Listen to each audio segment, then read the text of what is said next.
Hi, we're Jen and Chris Corsi, and yesterday we talked to you a little bit about how during this time you're probably experiencing grief even if you didn't realize it with all the losses and the changes.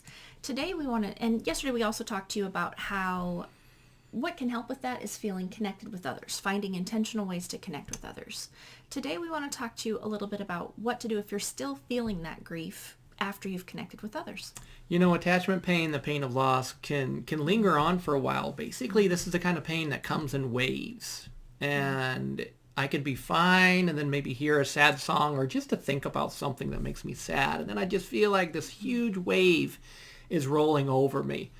And when these feelings come up, our tendency would be to just get away and run from these feelings. So this is when we turn to things to try to just make the pain stop.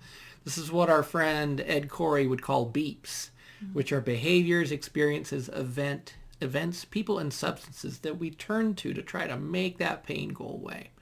However, there's a three-step sequence that can be very helpful when you're trying to disarm and process some of this pain, which is we need to feel it, share it, and quiet the emotions.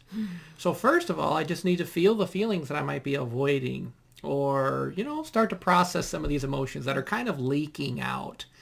And I need to start paying attention when they bubble up. And instead of disconnecting, trying to really be able to stay present, stay connected, stay relational while these big feelings are present. Then I need to share it. So this is where I need to share my distress. I need people who can kind of join me in my upset. If it's someone that maybe from my house, so this would be where I'd connect with Jen, or I'd call a friend, or I'd video chat with someone who can basically sit with me and synchronize with me and validate and comfort me while I process these big emotions. And what's really cool is Emmanuel is always with me, and Emmanuel's really good at this stuff. So just being able to share this with Jesus, be able to weep with Jesus, be able to feel these feelings with and share them with Jesus is really important and significant for your brain to be able to process some of this stuff, because I'm really looking for God's peace. And so I'm trying to find God's peace and God's presence while I feel and manage and regulate these big emotions. So after I share my distress, then the goal is to be able to quiet my distress. So right now I need to be able to catch my breath. I need to quiet my body, quiet my mind. And this is a really good sign that my emotional control center in my brain is doing well. It's in a better place if I can quiet. So I need to feel it, I need to share it, and then I need to quiet it. That's the three-step sequence. That's really going to go a long way so that those waves of distress will start to become smaller and smaller and smaller over time. And that's good news. I think it'd help to give an example here. So yesterday I was noticing I was getting really grumpy with the kids and Chris and just kind of offline and snappy. And so I noticed that I was really grieving that the kids' school year was likely done for the year and just grieving that. And yet I hadn't given myself permission to feel that way. So it was kind of leaking out, like Chris said. So I took some quiet time, and I journaled and I talked to Jesus about it, and I cried about it, and I gave myself permission to just really feel those feelings. And he met me there and shared that with me. And I started to be able to quiet myself and feel more peaceful.